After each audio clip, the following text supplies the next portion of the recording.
Hello guys, welcome to IBTS YouTube channel. जैसे कि आप सबको पता है कि चंडीगढ़ JBT के लिए बहुत अच्छे नंबर की वैकेंसीज आई हुई हैं और उसमें से जनरल साइंसेस का जो पार्ट है वो हर साल आता है 15 नंबर का, राइट। सो 15 नंबर को प्रिपेयर करने के लिए आप हमारे यूट्यूब चैनल के साथ जुड़ जाइए जल्दी से, क्योंकि हम पूरे का पूरा प्रिपरेशन आपको यूट्यूब पे करवाने वाले हैं। इसका एक पहले लेक्चर आ चुका हुआ है जिसमें आप लोग पढ़ोगे metals, non metals and metalloids के बारे में। वो जर्नल साइंसेस में केमिस्ट्री का पार्ट है। जो आज मैं करवाने वाली हूँ वो है एटॉमिक स्ट्रक्चर, राइट। जल्दी से हम शुरू करते हैं। और अगर आप JBT एग्जाम के लिए कोचिंग लेना चाहते हो तो आप लोग हमारी टीम से अप्रोच कर सकते हो, ठीक है। उनके साथ आप कोई भी डिस्कशन कर सकते हो, काउंसलिंग करा सकते हो, कुछ भी पूछ सकते हो about the that is related with this exam only. हम स्टार्ट करते हैं। आज एटॉमिक स्ट्रक्चर टॉपिक है। देखिए गाइस, एटॉमिक स्ट्रक्चर क्या है? एटॉमिक स्ट्रक्चर मतलब एटम की स्ट्रक्चर कैसी है, ठीक है। एटम में एक चीज पाई जाती है, इलेक्ट्रॉन्स। आपको क्या याद रखना है? इलेक्ट्रॉन्स को डिस्कवर किसने करा है? जे थॉमसन नाम के एक साइंटिस्ट ने क्या करा? इलेक्ट्रॉन्स की डिस्कवरी करी, ठीक है। उसमें एक इलेक्ट्रॉन्स पाए जाते हैं, उनकी डिस्कवरी किसने करी? जे थॉमसन ने, राइट। किनकी हेल्प से करी? ये नीचे उसने सेटअप दिया हुआ है जो हमारे काम का नहीं है बहुत ज्यादा, कि नेगेटिवली चार्ज पार्टिकल्स की प्रेजेंस में उसने चेक करा। वहां पे उसने जे थॉमसन ने क्या करा? इलेक्ट्रॉन्स की डिस्कवरी करी। नेक्स्ट आ जाइए, थॉमसन एटॉमिक मॉडल। उसने एक एटॉमिक मॉडल भी दिया, उसने एटम के ऊपर एक मॉडल दिया। उसने क्या बोला? एटम कैसा दिखता है? उसने बोला एटम दिखता है प्लम पुडिंग जैसा। प्लम पुडिंग मतलब कहता जो पुडिंग है ना, पुडिंग वाला पार्ट है वो मान लो सारा पॉजिटिव है, पॉजिटिव स्फीयर पूरा पुडिंग है, और उसके बीच में जो इलेक्ट्रॉन एम्बेडेड है वो उनके बीच में क्या है? प्लम है। इस तरह जो एटम है वो प्लम प्लस पुडिंग से मिलके बना हुआ है, मतलब पॉजिटिव एंड नेगेटिव चार्जेस का क्या है? पार्टिकल से मिलके बना है, बट है वो न्यूट्रल। न्यूट्रल का मतलब जितने उसमें पॉजिटिव पार्टिकल्स हैं उतने ही नेगेटिव है, मतलब जितना प्लम है उतना ही पुडिंग है। ओके, नेक्स्ट आ जाइए। नेक्स्ट है गाइस रदरफोर्ड फाइंडिंग्स। रदरफोर्ड ने क्या करा था? उसने न्यूक्लियस के बारे में पता करा था। एटम के बीच में किसके बारे में पता करा था? न्यूक्लियस के बारे में। न्यूक्लियस की डिस्कवरी किसने करी?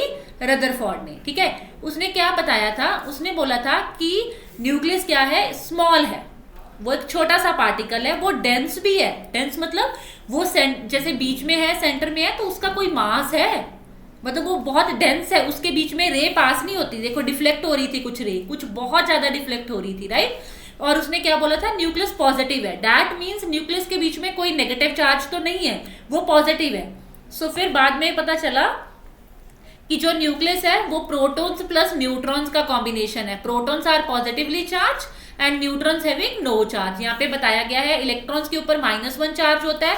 पाए कहाँ पे जाते हैं? इलेक्ट्रॉन क्लाउड्स में। आगे जाके हम पढ़ते हैं इलेक्ट्रॉन क्लाउड्स का मतलब होता है गाइस ऑर्बिट्स में, ठीक है। इनका कोई मास नहीं होता, इनका एटम के मास से कोई लेना देना नहीं है, इलेक्ट्रॉन का कोई रोल नहीं है उसमें। प्रोटॉन्स आर पॉजिटिवली चार्ज, उनका मास होता है। न्यूक्लियस में पाए जाते हैं। Neutrons are neutral with 0 charge, these are also present in nucleus. That means nucleus किससे बना है? प्रोटॉन प्लस न्यूट्रॉन का कॉम्बिनेशन है। ओके गाइस, एंड इलेक्ट्रॉन्स क्या है? वो नेगेटिवली चार्ज हैं। ओके, नेक्स्ट आ जाइए atomic number. What is atomic number? Atomic number ना किसी भी एलिमेंट का रोल नंबर होता है, मतलब वो पीरियोडिक टेबल में वो वाला एलिमेंट किस पोजीशन पे प्रेजेंट है, that is its atomic number. Okay, और वो किस चीज को रिप्रेजेंट करता है? जैसे उसको जी से रिप्रेजेंट करा जाता है, वो आपको ये बताता है कि उसमें नंबर ऑफ प्रोटॉन्स कितने हैं या नंबर ऑफ इलेक्ट्रॉन्स कितने हैं, दोनों के बारे में बताता है। जैसे मैं यहाँ पे कार्बन का एग्जाम्पल लिया हुआ है उसने, कार्बन 6 ऐसे होता है। ये 6 है ना, जो ये इसका एटॉमिक नंबर है। तो ये क्या बताता है कि इसमें 6 प्रोटॉन है, और ये भी बताता है कि इसमें 6 इलेक्ट्रॉन्स भी हैं। जैसे फास्फोरस का एटॉमिक नंबर होता है 15। अगर कोई पूछे एटॉमिक नंबर कितना है तो 15, वो पूछे इसमें नंबर ऑफ इलेक्ट्रॉन्स कितने हैं तो 15, प्रोटॉन्स कितने हैं वो भी 15 ही हैं।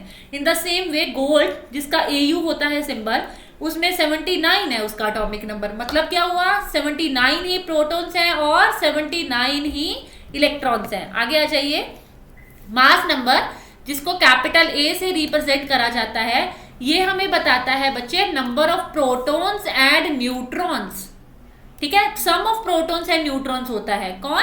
Mass number. और प्रोटॉन्स एंड न्यूट्रॉन्स पाए कहाँ पे जाते हैं, हमें पता है न्यूक्लियस में, राइट।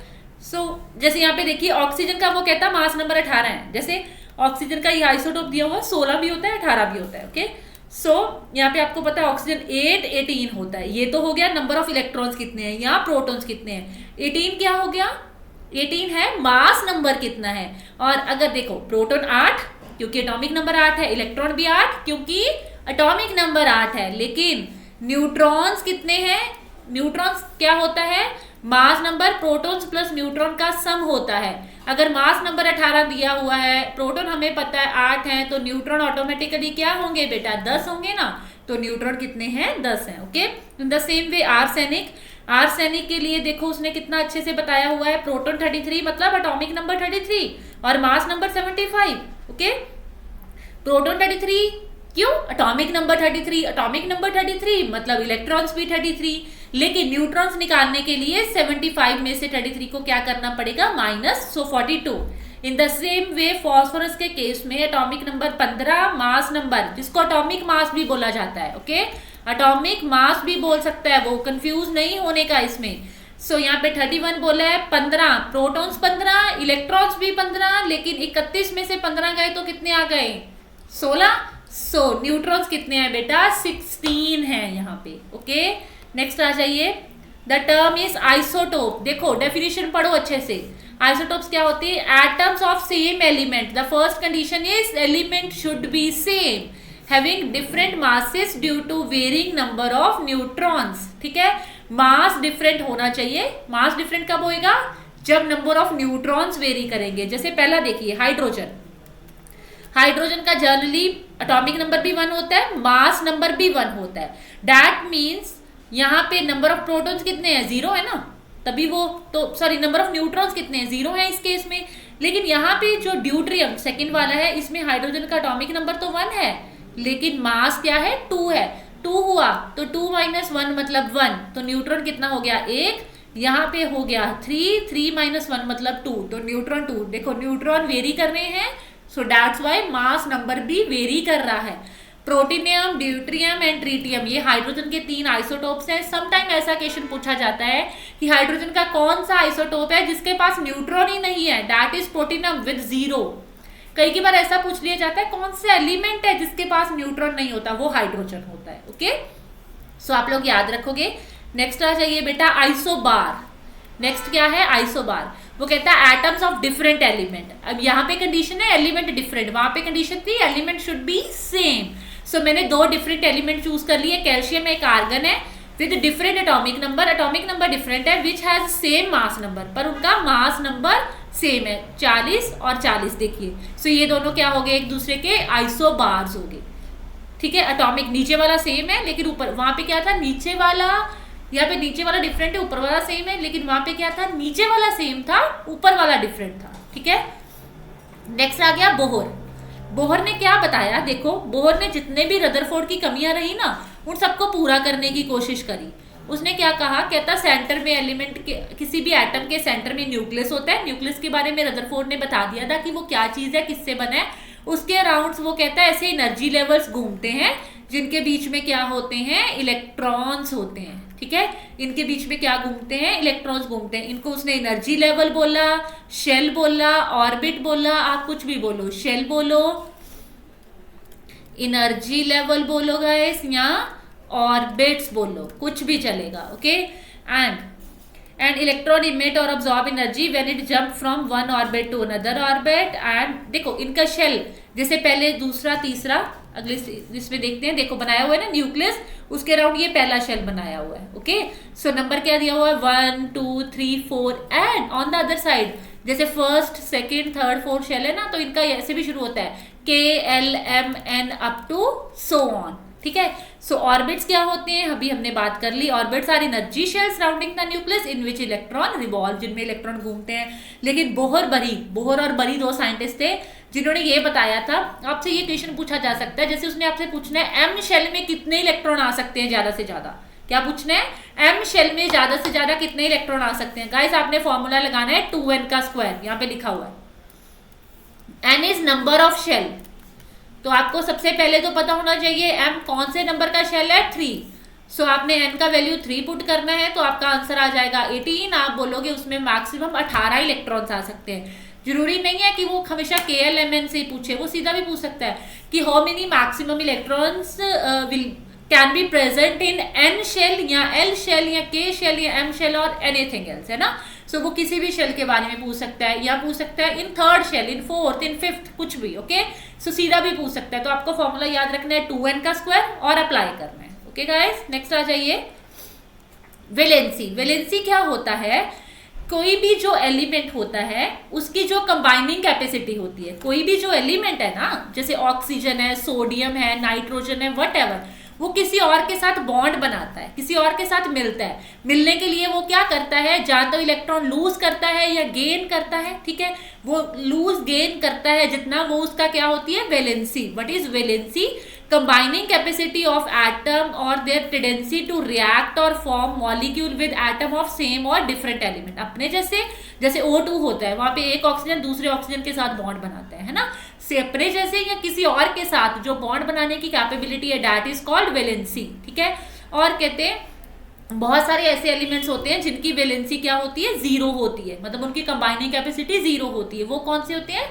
जिनका आउटर मोस्ट शेल पूरा भरा होता है। जैसे देखिए गाइस, सोडियम है, सोडियम 11, फॉर्मूला होता है 288, याद रखना है। पहले में 2 भर सकते हो ज्यादा से ज्यादा, दूसरे में 8, तीसरे में 8। सो सोडियम 11 का मतलब 11 पूरे करने हैं। पहले में 2 भरे, दूसरे में 8 भरे, पीछे कितना बच गया, 1। तो मतलब उसकी वैलेंसी कितनी है, 1 है। Okay, in the same manner अगर कोई ऐसा है जैसे न्योन है, न्योन होता है 10 एटॉमिक नंबर, तो आपको पता है वो तो 280 है, 8 और 2 10, मतलब उसके आउटर मोस्ट में 8 ही भरने थे, 8 ही भरे हुए हैं, तो उसका कोई वैलेंस इलेक्ट्रॉन नहीं है। ओके, मतलब उसका वैलेंसी क्या है, जीरो है। उसकी कंबाइनिंग कैपेसिटी क्या है, जीरो है। बेसिकली जो नोबल गैसेस होती हैं, हीलियम, नियोन, आर्गन, क्रिप्टन, इन सबका नोबल क्या होता है, जीरो होता है। ओके गाइस, जैसे हाइड्रोजन है, उसका एटॉमिक नंबर 1 है, मतलब उसकी आउटर मोस्ट सबसे ऊपर वाला shell, this is outer most shell, this is also called valence shell 2। Okay, और जितने इसमें इलेक्ट्रॉन प्रेजेंट है, जैसे एक है, इनको कहते हैं वैलेंस इलेक्ट्रॉन।